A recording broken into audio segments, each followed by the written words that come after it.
Hello, assalamu alaikum, everyone, bonjour tout le monde.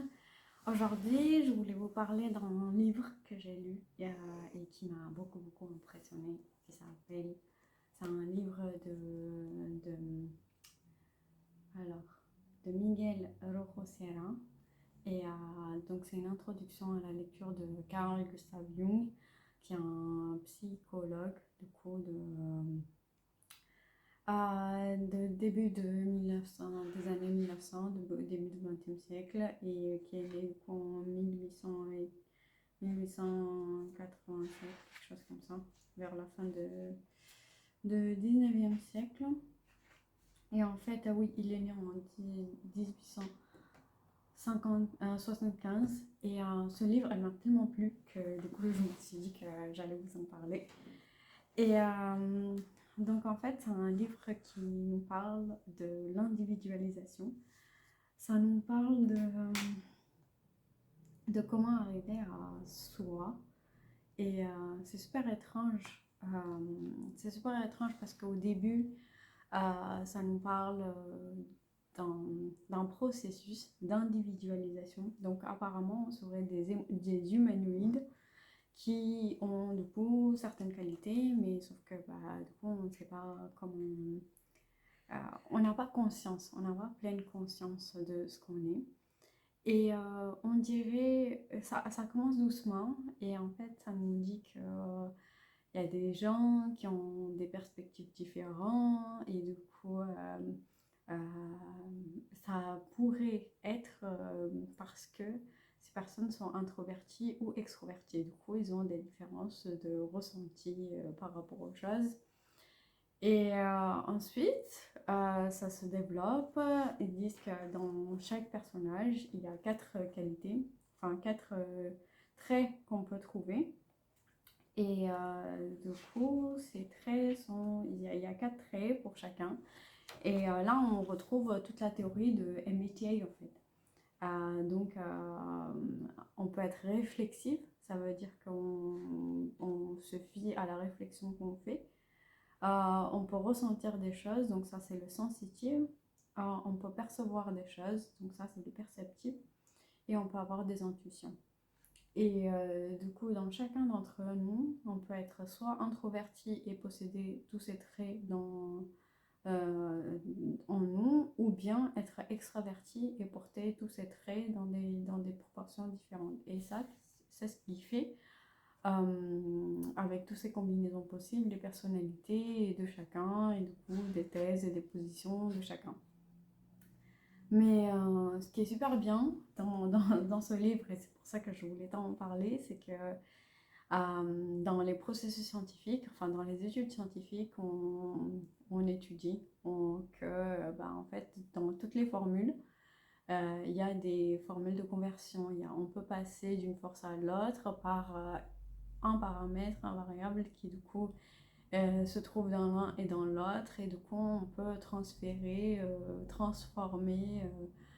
cette force dans une autre unité en fait.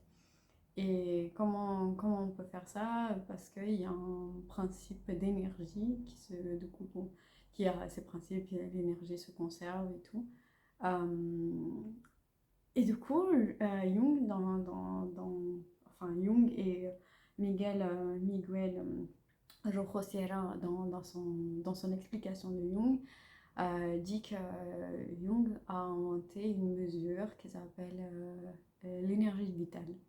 Et du coup, l'énergie vitale qu'il va aussi appeler la libido, et qui aussi peut se transformer en énergie physique. Du coup, quand on mange, on a de l'énergie physique, et du coup, ça fait qu'on est en bonne santé et qu'on continue à vivre un peu plus longtemps. Il dit qu'il n'y a pas d'unité de conversion comme on a dans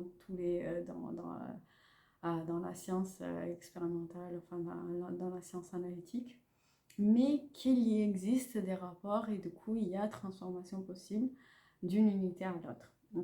Enfin, d'une dimension à l'autre, d'une énergie à l'autre. Et ça, je trouvais ça formidable.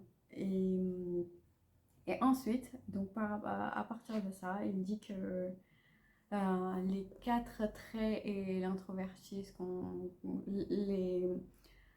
le caractère dominant, enfin la nature de la personne, s'il est introverti ou extroverti, plus les quatre traits qu'il a dans son personnage, la réflexion, le réflexif, le sensitif et perceptif et intuitif. Donc on aura un jeu de données qui sera du coup qui constituera la partie visible de la personne. Et en fait, tout le contraire de cette personne visible existe aussi dans la personne et qui s'appelle l'ombre. Et du coup, la partie visible, c'est le persona. Vous avez déjà entendu, il y a des chansons qui se font sous ce titre-là. Et, euh, et on a tous peut-être réalisé qu'on portait un masque dans les jeux, dans les rôles qu'on joue dans les différents systèmes sociétals dans lesquels on s'intègre. Et du coup, cet ombre est tout le contraire. Et du coup, qui possède toutes les qualités qui n'apparaissent pas dans, dans le persona ou apparaissent par exemple quand on est malade ou quand on est en état d'ébriété ou quand on ne contrôle pas ou quand on est en colère. Et là, on aperçoit des choses ou on fait des choses qui nous sont condamnables par les jugements moraux de la persona, du masque qu'on met tous les jours pour jouer notre rôle. Mais au début, du coup, si on n'a pas conscience, on se dit j'ai trébuché cette partie, ça fait pas partie de moi. Et du coup, soit je me repentis, je compense et je change d'attitude. Soit on fait en sorte de, soit on fait en sorte de, enfin, si on prend conscience qu'en fait, ça aussi, ça fait partie de moi. Et du coup, je n'ai pas que des qualités et que dans ce que je possède de visible, il y a aussi des choses qui sont un peu moins bien. Et dans mon ombre, de même, il y a des choses qui sont pas bien et il y a des choses que moi, je juge pas bien, que je voudrais pas qu'ils soient visibles. Et il y a des choses qui sont bien parce que du coup, qui permettent par exemple de vous défendre ou d'avoir ces traits, ça peut servir. Et du coup, Jung, dans sa théorie, dit que l'ombre de soi a le même genre que le persona. Donc, si ma partie visible, dans ma persona visible, bah, je suis une femme, bah, du coup, le genre de mon ombre, c'est pareil, c'est la même chose. Et au début, du coup, quand on n'a pas conscience ou quand par défaut, je pense, on est avec un centrage dans son persona, donc dans sa partie visible. Et si on arrive à se prendre conscience qu'en fait on a aussi une ombre qui du coup est le contraire, si on est extraverti dans le visible, bah, du coup on sera introverti dans son invisible, dans son ombre. Et du coup tous les traits euh, dans les proportions inverses, bah, ça sera l'ombre qui va les posséder. Et une fois qu'on arrive à prendre conscience de ces deux choses-là, bah, du coup, notre moi qui était centré sur le persona va se centrer entre les deux. Et ça, je trouve ça formidable. Et dans ce livre aussi, il dit que, enfin, dans ses expérimentations, il a trouvé que en fait, les rêves des gens étaient connectés, qui étaient des figures qui apparaissaient dans les rêves des gens pour représenter des choses. Les figures étaient les mêmes et ces personnes ne pouvaient pas les avoir communiquées de quelque façon entre eux. Et du coup, ça, c'est super génial.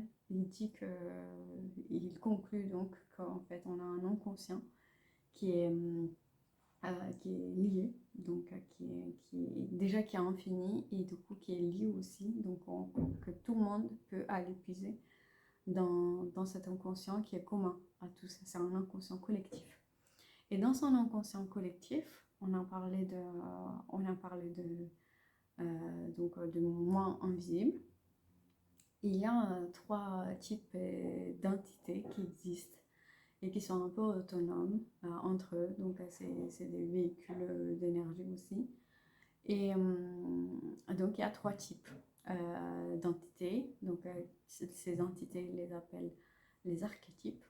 Et dans ces archétypes, il y a l'archétype sexuel, l'archétype lumière et l'archétype cosmos. Et dans l'archétype sexuel, il dit que c'est le genre de l'archétype. En fait, on a comme une ombre, on a aussi une partie dans l'inconscient collectif qui existe, qu'il appelle animus pour une femme et anima pour un homme, et qui a le genre contraire de genre de la personne qui existe du coup physiquement. Et,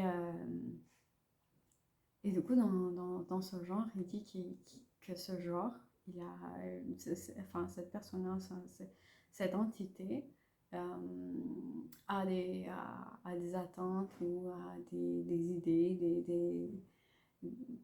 une idée, une femme idéale qu'il a en tête. Et de la même façon, une femme, elle va avoir un animus, un homme idéal qu'elle aura en tête. Et en fait, si on n'est pas conscient de ce fait, ben, toute notre vie, on ne fait que projeter ces idées, ces attentes qu'on a envers des gens. Et peu importe en fait les gens sur lesquels on projette, parce que de toute façon, c'est une projection, on regarde que notre projection à nous sur les gens, et jamais on ne considère les personnes pour ce qu'elles sont. Mais par contre, il y a un moyen de communiquer avec du coup, ces entités. Et ça, c'est à travers soit l'imagination active, soit à travers les rêves. Donc dans les rêves, on peut recevoir des symboles, des images.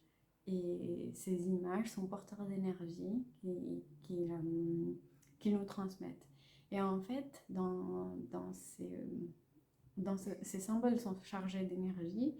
Et dans la psychanalyse jungienne, donc dans sa façon de faire, c'est on communique en vidant du coup ces animaux ou animus de leurs symboles. Donc on reçoit tous les symboles qu'ils ont à nous donner à travers les rêves, à travers l'imagination active, à travers le dialogue avec ces animaux ou animus.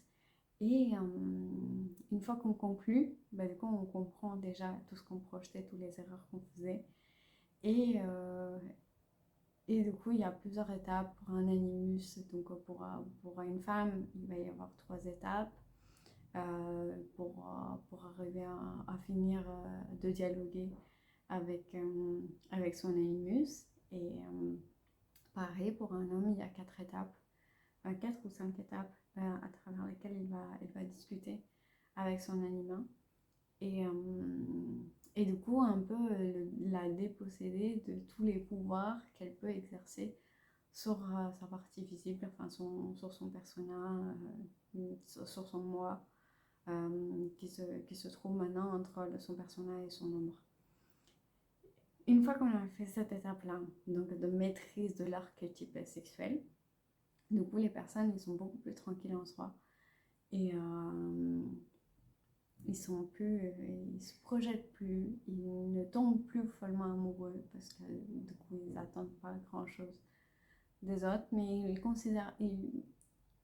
ils peuvent éprouver un amour profond pour des gens parce qu'ils les regardent pour ce qu'ils sont. Donc, mais ils ont plus ce besoin de fasciner, enfin ils sont plus fascinés par l'autre genre. Une fois que cette étape est réalisée, donc c'est la première étape de processus d'individualisation. Une fois qu'on a fait ça, ben, on a le deuxième type qui est du coup l'archétype lumière. Et du coup, dans cet archétype lumière, on a tous les messages qui peuvent nous venir dans un peu de l'au-delà, des inspirations, tout ça qu'on n'explique pas, et qui ne sont pas qui sont pas centrés que sur la Terre. Et donc,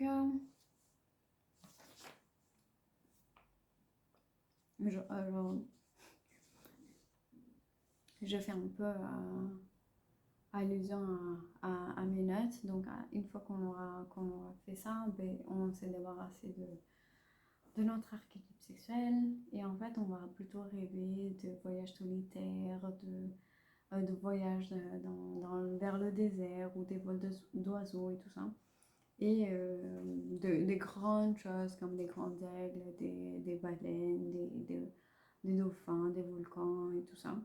Et tous ces symboles-là, ils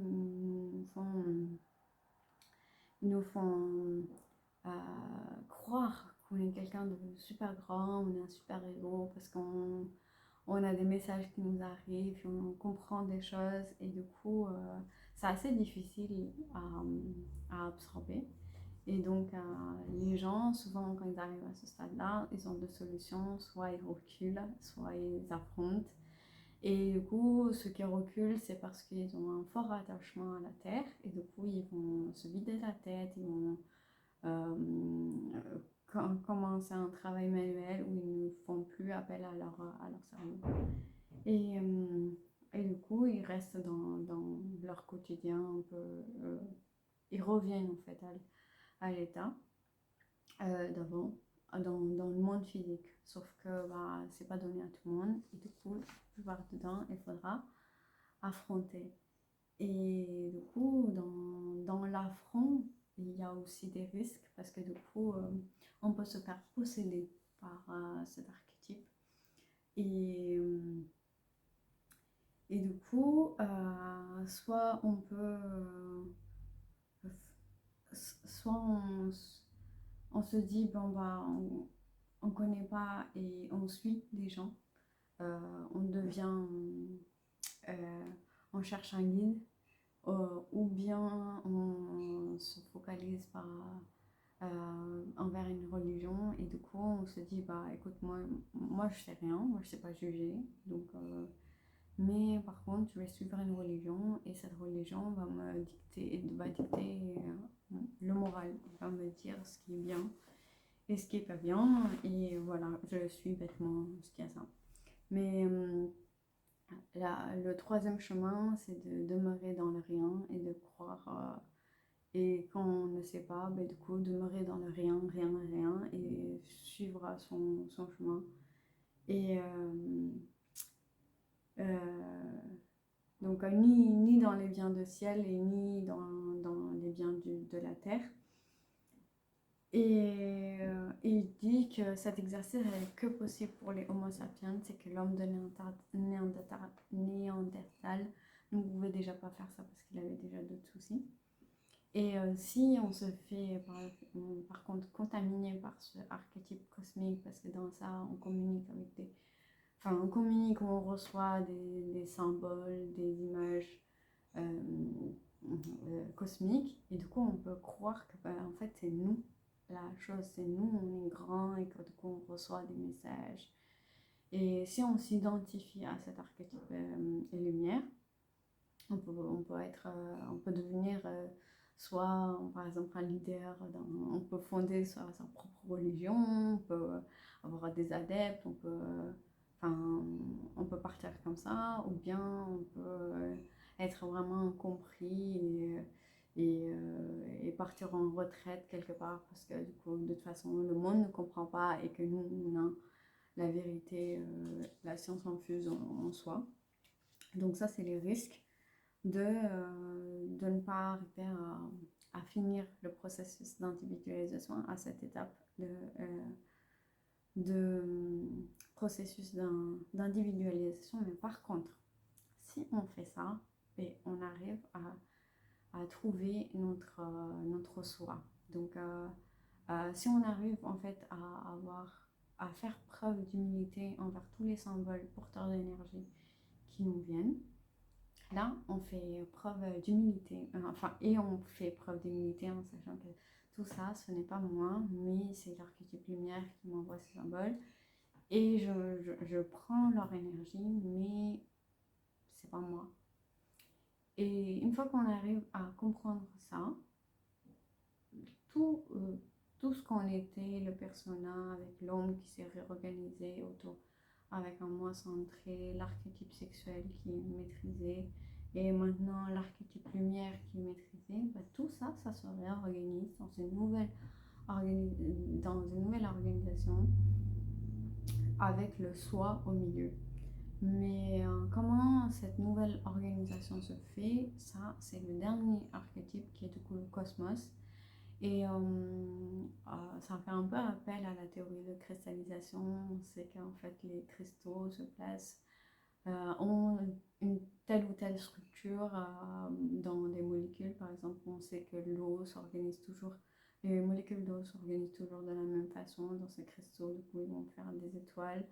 Que le sel va donner un type de cristaux, le sucre va donner un type de cristaux. Le diamant, ça va être un autre type de cristaux. Donc, la réorganisation des molécules donc, dicte un peu cet archétype. Et du coup, c'est selon ça aussi que la réorganisation la plus naturelle du soi, de l'être humain, va pouvoir se faire comme il faut. Et donc, voilà, ça c'est l'énergie réorganisatrice.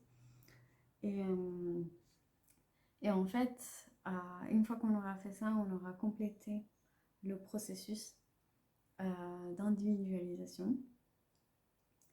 Mais une fois, même quand on a fini,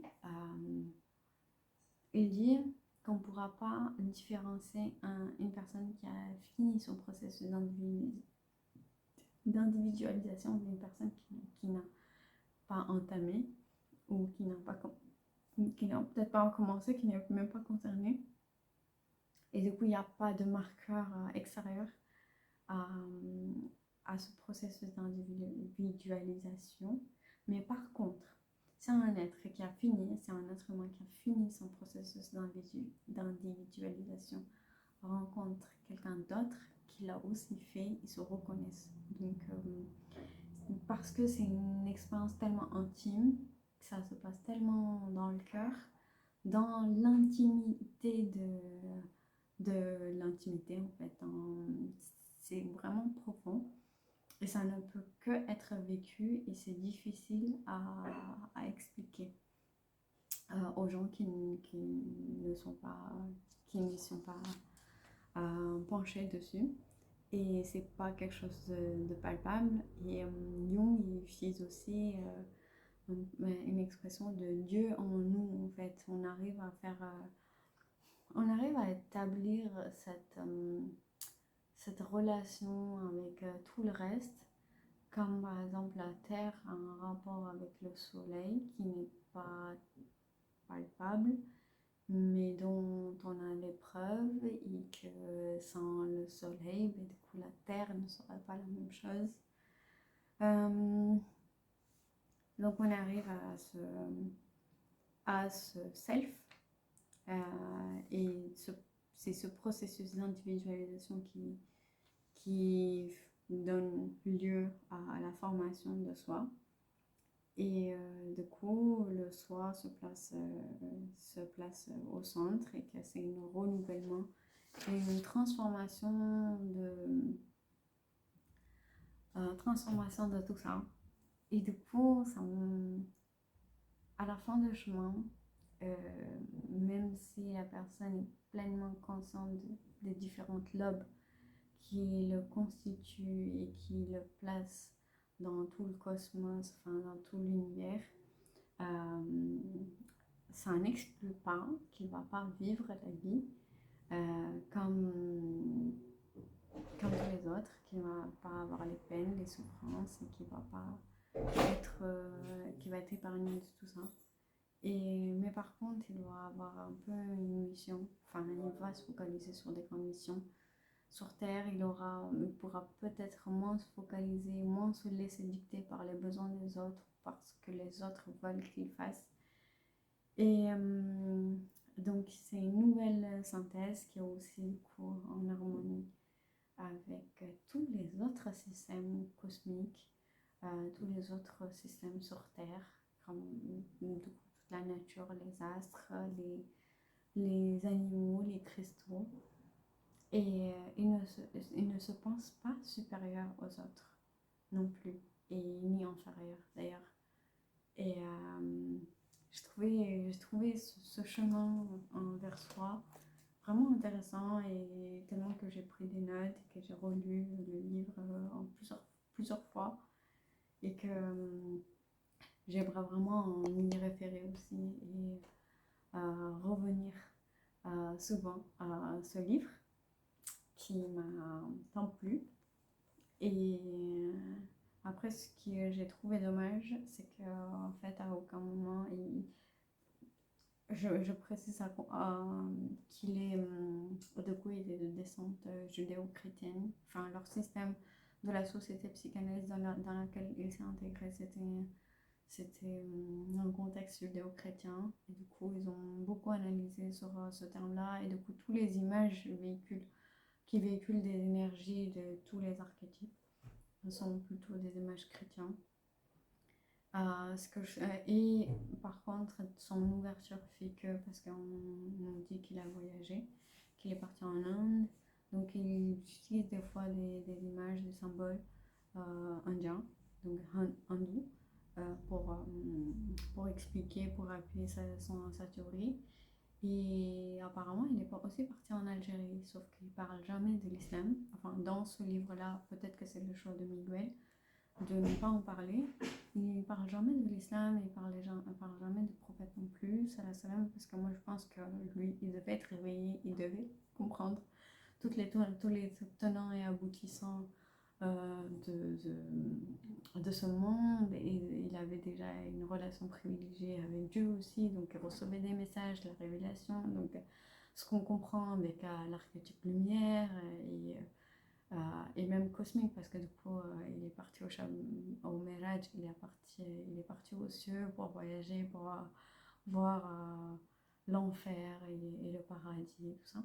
Donc même avec l'islam, si je mets du coup là où il faut le vernis de l'islam aussi, j'arrive à, à, à l'appliquer, ou comment dire, à en chercher la compatibilité entre l'islam et ce livre, entre la théorie jungienne, mais en fait ça serait compatible et ça serait complètement possible. Et du coup ça me fascine d'autant plus parce que du coup c'est un chemin qui pourrait nous être décrit par des guides, spirituels. Sauf que lui, il a écrit de façon un peu agnostique. C'est un livre scientifique. Et donc, je trouve ça super beau. Je trouve ça super beau, et il donne plein de méthodes pour pouvoir travailler sur soi, pour être pleinement soi. Et il décrit un mouvement, que je trouve super beau. C'est le mouvement de pendule, de régression et de progression des marées, donc de monter, de descendre. Et ça, je trouve que quiconque qui marche sur ce chemin-là éprouve aussi qu'il utilise, il y a un paragraphe que je trouve super beau. Il dit que si le déplacement ne s'obtient que grâce au rythme réitéré de progression-régression, il faut se préparer à descendre aux enfers plusieurs fois pour remonter autant de fois ex profundis vers le monde extérieur et se réadapter à lui, parcourant de la sorte le chemin d'individualisation. Et ça, je trouve ça super beau.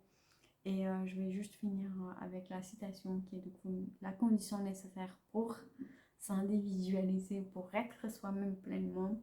C'est si jamais vous vous êtes dit que je ne suis pas celui que je croyais être jusqu'à maintenant, je ne suis pas ce que j'appelle être moi.